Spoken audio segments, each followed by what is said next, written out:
Salut tout le monde, c'est Flo pour Alcon France. J'espère que vous allez bien. On se retrouve pour un point de marché ce mardi 23 juin.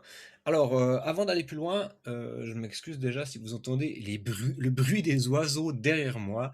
Il fait tellement chaud que je suis obligé d'ouvrir un peu les fenêtres de mon bureau, sinon je pense que mon PC va simplement fondre. Voilà, bienvenue en canicule, ça fait plaisir. Bon, ceci étant dit, au menu du jour, un peu de macro, on ira voir ce qu'ont fait les marchés hier. Claque monumentale, notamment Google avec 260 milliards évaporés en une séance.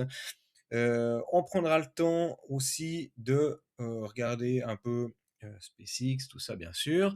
On partira sur Bitcoin, Ether, quelques alts, mais vous verrez que le marché est plutôt morose ce mardi matin.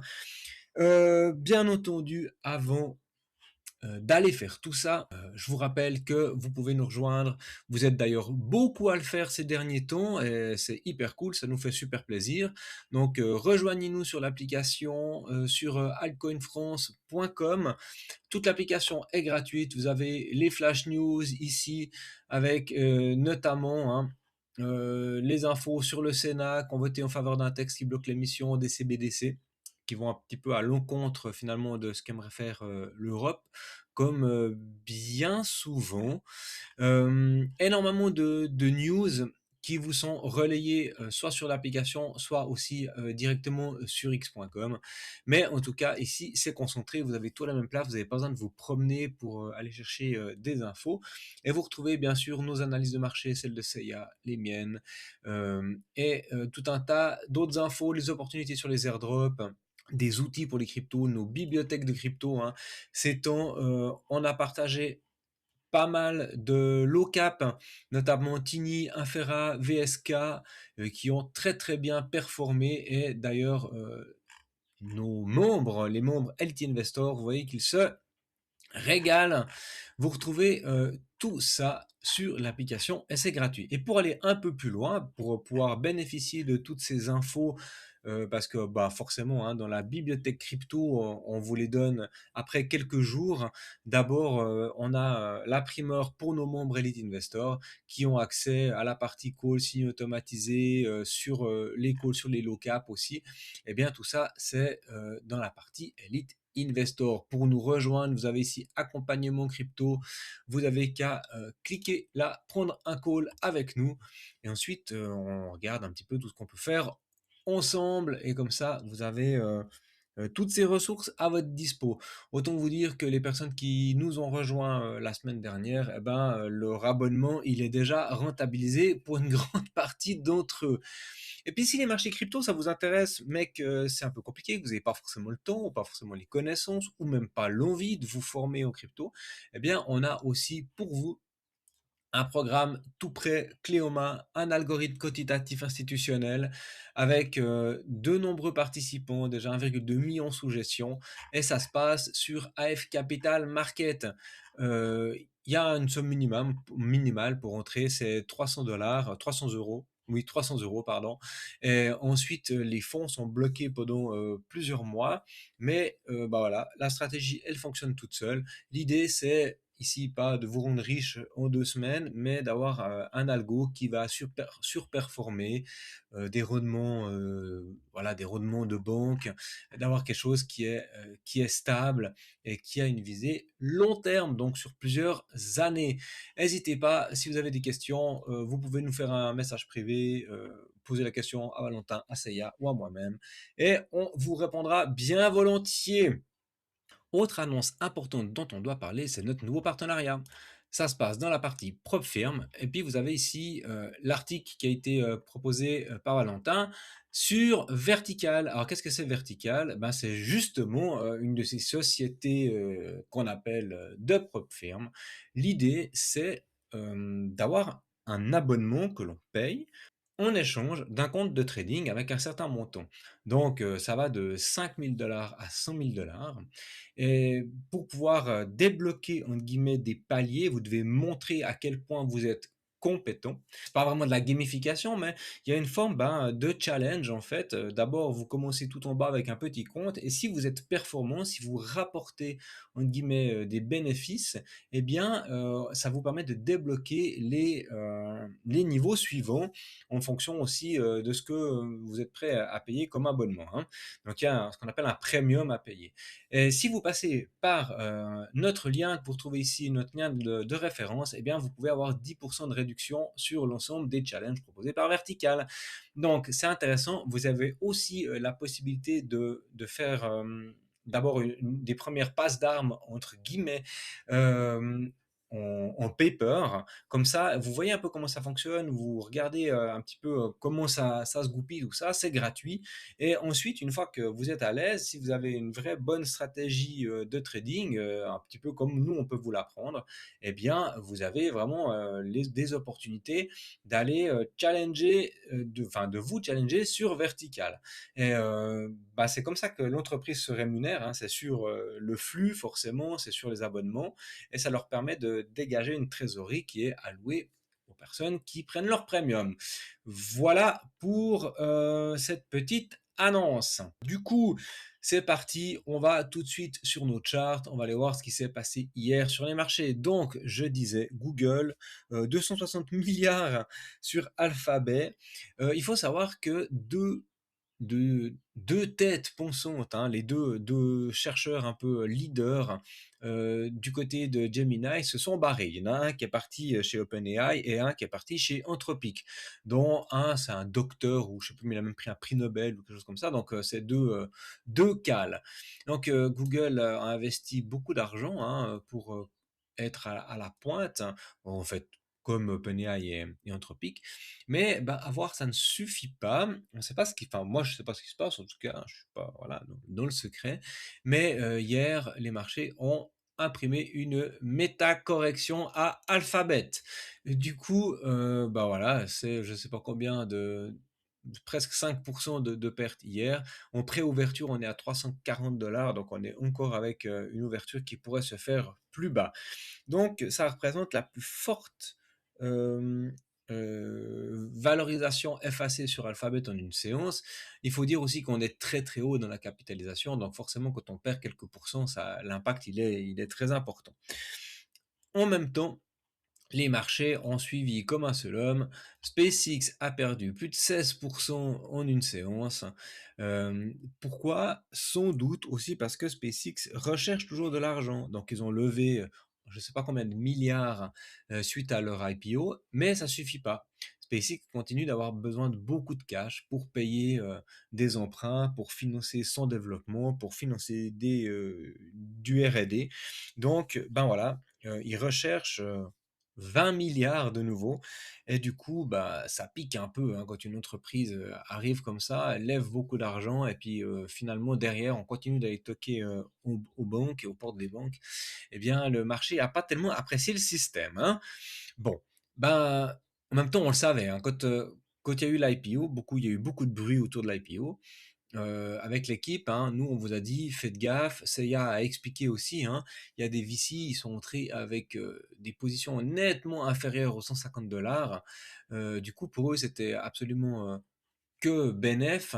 Du coup, il y aura encore une pression vendeuse très très forte sur SpaceX pendant les 6 prochains mois, voire même la prochaine année, peut-être même un peu plus, hein, il faudra voir. Mais voilà, c'est intéressant d'observer ce genre de truc-là. Il faudra maintenant regarder à partir de quand est-ce qu'on va commencer à stabiliser les prix pour en fait retrouver un bottom et pour pouvoir repartir éventuellement à la hausse. Mais c'est pas demain la veille. Du coup, Microsoft s'est pris sa baffe également.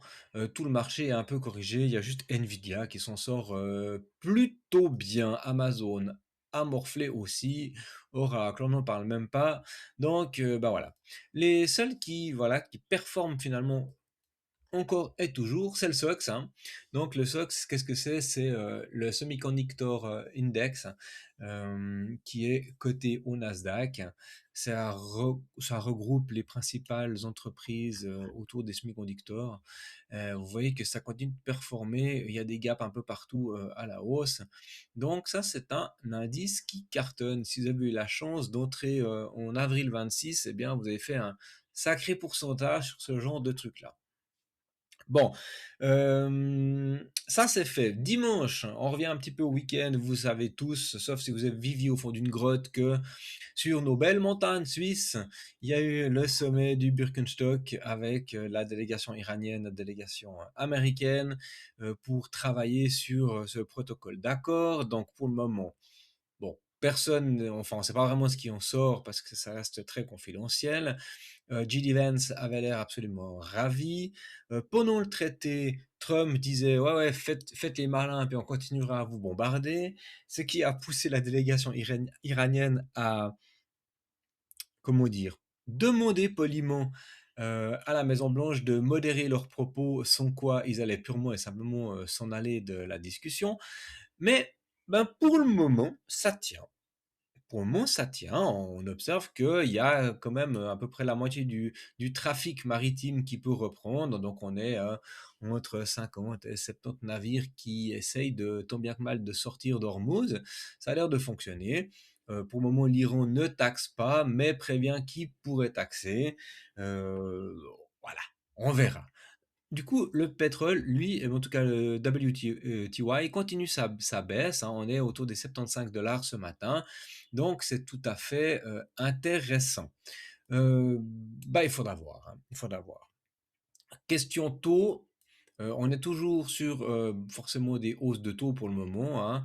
Les analystes prévoient déjà peut-être les premières hausses de taux en septembre. Donc, bah voilà, il faudra voir ce que Warsh va faire. On attend bien sûr les chiffres de l'inflation. Et puis, si on parle crypto, bah, vous voyez que le marché aujourd'hui, il est un peu rouge complet, hein. Donc, pas grand-chose à se mettre sous la dent. Les shorters sont contents, mais c'est un peu l'hécatombe. Bon, Bitcoin. Donc, euh, on en parlait, mais on y arrive. Moi, je vous en parlais dimanche matin. On a des niveaux dans la zone de rechargement. Bah voilà, on suit, pour le moment, on suit le plan, j'ai envie de dire, hein. Donc, on doit observer ce qui se passe entre les 62 et les 60 900 dollars. Si cette zone ne fait pas support, disons, on pourrait descendre jusqu'aux 60 500 dollars. Si ça ne fait pas support, on ira dont mon objectif, dont mon biais baissier qui se trouve toujours entre les 58 et les 45, 44 000 dollars. Saya faisait un post intéressant sur l'application hein, qui disait que pour le moment on est à 49% si on regarde le niveau du prix de Bitcoin, ouais, on est ouais, on est plus ou moins autour des 50% depuis le top. Il faut savoir que les bottoms dans les phases de cycles différents, précédentes, pardon, se sont tout le temps posés aux alentours des 70%. Donc 70%, ça nous renverrait, hop, en dessous de la zone de rechargement. Est-ce que ce sera un petit peu moins que ces 70%? C'est possible. Moi, mes targets pour le bottom, ça reste autour des, allez, 52, 48K. Hein. Ça me semble être des niveaux intéressants. On a des imbalances, on a des niveaux à venir prendre ici, hein, le bottom du 6 août 24. Ça ne m'étonnerait pas que ce soit déclenché ce niveau. Mais pour le moment, on n'y est pas. On suit les choses tranquillement parce qu'il n'y a qu'un truc que le marché adore faire, c'est faire mentir les gens. Donc, on a pris le premier arrêt, on l'observe ça en daily, en daily. La prochaine target, c'est 6280 jusqu'au 60 990. Donc on s'affole pas, c'est là-dedans qu'on ira observer s'il y a moyen de trouver du long. Donc pour ça, on prendra la charte en 4 heures, en 1 heure, on regardera si on trouve du long pour faire un rebond dans la zone de rechargement de short, ou en tout cas jusqu'au premier arrêt. Mais on n'y est pas encore. Ethereum, même combat, on approche de la zone de rechargement, donc ça corrige.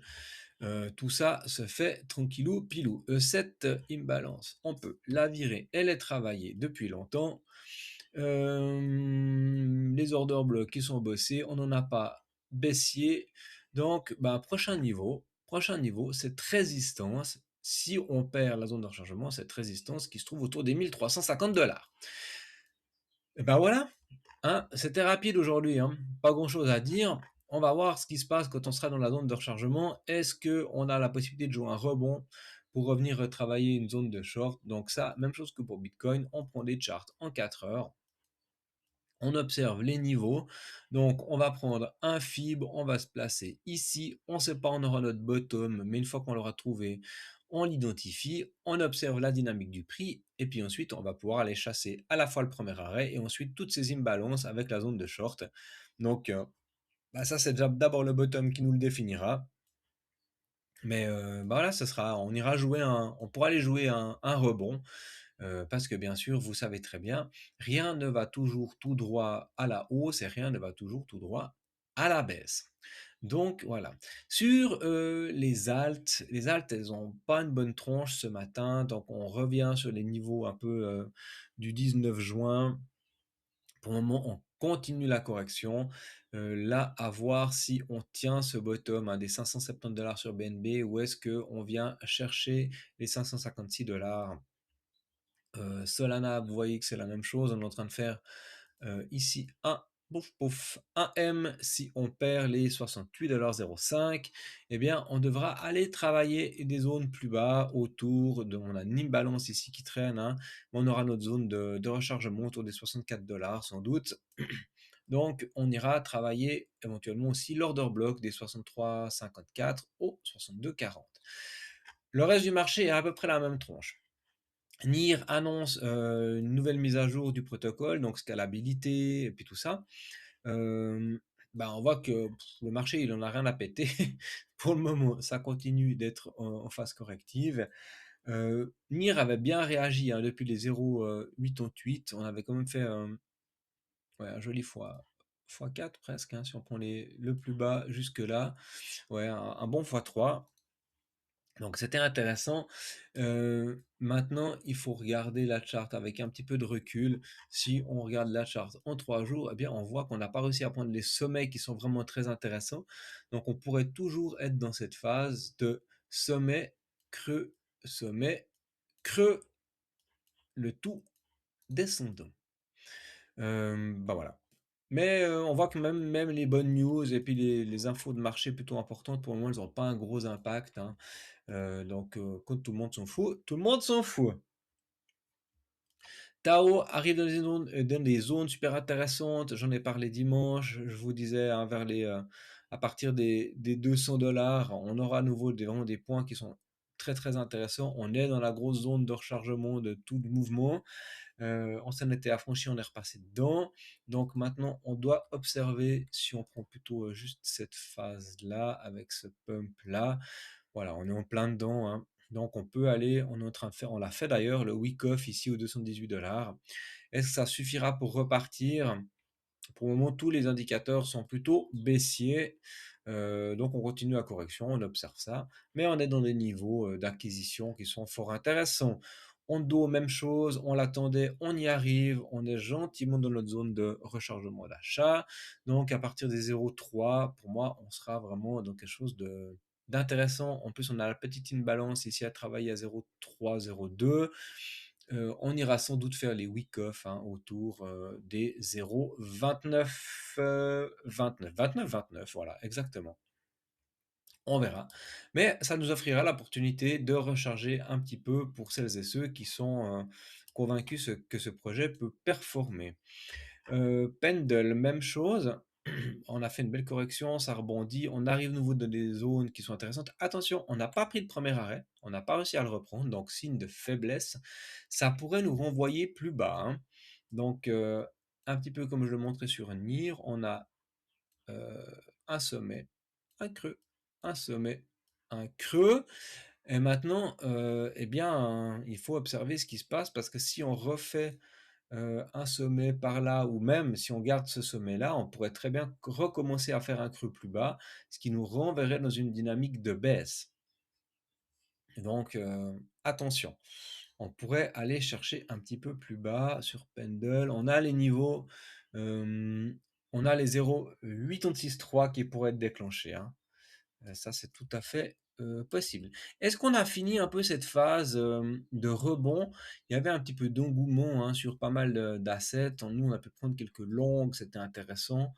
Hem, attention, hein, attention, attention. IO, même chose, vous voyez que ça continue à être bull sur IO, toujours une bonne dynamique, mais on voit quand même qu'il y a un affaiblissement, assez marqué. Donc, on rentre est-ce qu'on rentre sur ce genre de projet là maintenant? Non, on va au moins attendre la première correction. Vous voyez qu'on a pris le premier arrêt.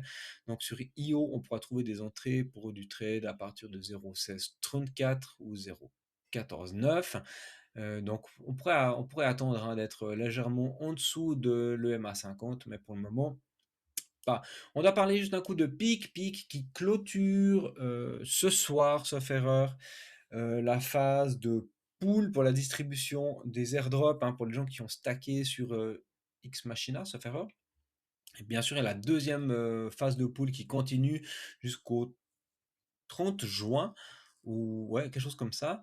Donc vous retrouvez toutes les infos sur le X de Crest Network. Donc chaque fois ils annoncent les phases, les pools de liquidité et avec l'outil sur lequel vous pouvez aller vérifier si vous êtes au bénéfice d'un drop. Donc je vous rassure, les airdrops sont assez anecdotiques. Sauf erreur, là, dernièrement, moi, ça doit me faire un truc comme 8000 pics. Donc, c'est pas des sommes qui sont dingues, compte tenu de ce qu'on devait lock il y a 2 ans. On s'est bien fait entuber, donc autant en retirer un minimum. Hype, attention, on est en train de faire du M. On arrive dans la zone de rechargement ici. Si on regarde notre chart en 4 heures, hein, on voit qu'on a ici la zone qui nous intéresse autour des 62, 130, 138. Donc maintenant, soit ici, on stabilise quelque chose autour. Vous voyez, on a le premier arrêt en plus, hein, on a la zone de rechargement sur du 4 heures, on a le premier arrêt sur toute la montée. Donc là, on pourrait avoir une zone de consolidation qui serait intéressante si on doit aller chercher plus haut. Par contre, si on s'affranchit de cette zone-là à la baisse, qu'on casse les 55 dollars, pour moi, je pense qu'on s'arrêtera même pas dans cette zone de rechargement ici, qui est celle de cette montée-là, mais on ira directement travailler les 42, allez, 45 dollars sur la zone de résistance. Là, on a une zone pivot. Donc, on doit être un petit peu vigilant si vous êtes en trade sur Hype. Pour moi, dès qu'on a un rebond, il faudra penser en tout cas à être en profit dessus. Et, euh, et voilà, ma foi, quitte à reprendre plus bas. Mais pour le moment, la dynamique, elle est un petit peu, elle s'essouffle pas mal, hein. Vous voyez que depuis le 23 mai, on est plutôt en train de faire sur MACD une structure bearish. On a pardon, une divergence bearish aussi ici sur l'oscillateur, hein, donc sur le RSI. Donc attention, les volumes se sont largement effondrés aussi. Donc ça pourrait bien corriger un petit peu plus sur Hype. En même temps, la montée a été belle, il faut bien digérer tout ça. Morpho, même chose.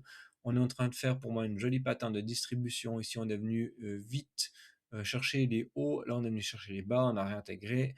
Pour moi, je pense qu'on ira travailler les 1,5. SPK, attention, le projet, pas de souci. La chart, pour moi, elle me questionne quand même. On est en train de break, on a déjà break ici les 0,017 et on est en train de recreuser un petit peu plus bas. Alors, on a MACD qui repasse positif, hein, il faut venir prendre les 0,00074 points, mais toujours est-il qu'on continue d'aller plus bas. Et ça, c'est vraiment pas très encourageant. Est-ce qu'on a besoin de faire paniquer les gens, de les faire sell pour que les grosses mains puissent tout reprendre le supply? C'est tout à fait possible, mais la charte, elle a vraiment une sale tronche. Donc voilà, on est attentif. Je terminerai juste sur les dernières news. Donc on vous a partagé un Infera. Donc nous, on a call le projet plus ou moins là en bas, autour des 0,00093. On a fait une très belle plus-value. Maintenant, attention, on est en train de prendre le premier arrêt. Si ça tient pas, si on réintègre pas tout de suite ce premier arrêt, prochaine livraison de prix autour des 0,00033,64. VSK, même chose, on a fait une super plus-value, on vous la colle un petit peu plus haut, ici, hein, quand on en a parlé. Après, il y a eu la petite correction, mais on en a parlé autour des 0,019, 0,02, hein. Les plus patients, on en a parlé pendant le live de jeudi dernier, les plus patients ont pu voir ce drop en live et ont pu se positionner autour des 0,12, 0,13. Donc très très belle entrée avant de jouer un magnifique accélération. Maintenant, même chose, attention, on perd le premier arrêt. En règle générale, on se retrouve où après un premier arrêt perdu en zone de rechargement, donc autour des 0,044. On ne reprend pas simplement position sur une bougie rouge. Très faible market cap, 500 000 $. Donc on attend des bornes basses, hein. Donc en crypto, je vous rappelle, que la zone de rechargement de Fibo, les 0, enfin les 0,618 et les 0,76 sont souvent en fait prolongés jusqu'au 0,886 de Fib, donc c'est même possible d'aller drop un peu plus bas. Voilà, je vais m'arrêter là pour aujourd'hui. Demain, sans doute rien du tout. Jeudi, normalement, le live avec Valentin. Merci la moto de faire comme ça beaucoup de bruit. J'espère, je ne sais pas si vous l'aurez entendu, on verra. Donc je disais jeudi le live avec Valentin sans doute, et sinon les prochains points de marché vendredi et sans doute pour le week-end. Voilà, d'ici là, portez-vous bien, hydratez-vous, restez à l'ombre. À tout bientôt. Ciao.